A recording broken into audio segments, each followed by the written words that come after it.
MGN রেগা প্রকল্পের নাম পরিবর্তনের প্রতিবাদে 4 ঘণ্টার প্রতীকী অনশনের ঘোষণা বীরজিতের। গ্রামীণ জনগণের কর্মসংস্থান ও আর্থিক নিরাপত্তা নিশ্চিত করতে কেন্দ্রে কংগ্রেস সরকারের আমলে চালু হওয়া এমজিএন রেগা মহাত্মা গান্ধী জাতীয় গ্রামীণ রোজগার নিশ্চয়তা প্রকল্পের নাম পরিবর্তন নিয়ে তীব্র আপত্তি জানালো কংগ্রেস।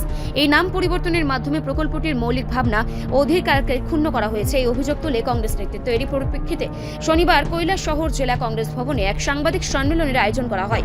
সম্মেলনে উপস্থিত ছিলেন পরিষদীয় দলনেতা তথা স্থানীয় বিধায়ক বীরজিৎ সিনহা, জেলা কংগ্রেস সভাপতি মোহাম্মদ বদরুজ্জামান, কংগ্রেস নেতৃত্ব রুদ্রেন্দু ভট্টাচার্য, রুনু মিয়া সহ অন্যান্য নেতৃত্বরা। নতুন যে বিবিজিরামজি যে আইন প্রণয়ন করেছে, এখানে আপনার কাজের অধিকারের উপরে আক্রমণ, একজন জবকার্তারি শ্রমিকের কাজের অধিকারের উপরে আক্রমণ, ন্যায্য মজুরি এটা নির্ধারণ করব কেন্দ্রীয় সরকার, মজুরি পাওয়ার অধিকারের উপরে আক্রমণ,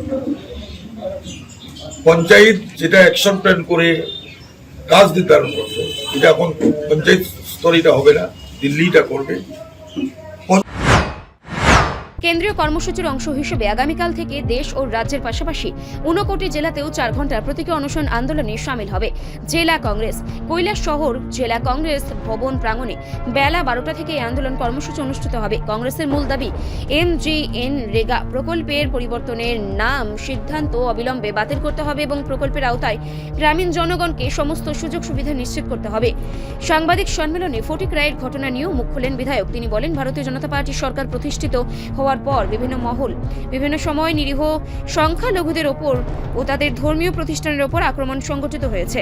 তিনি আরো বলেন, এ ব্যাপারে ডাইরেক্টর জেনারেল পুলিশের সাথে তিনি ফোনে কথা বলেছেন এবং ঘটনার সঠিক তদন্তের মাধ্যমে দোষীদের উপযুক্ত শাস্তির ব্যবস্থা জানিয়েছেন।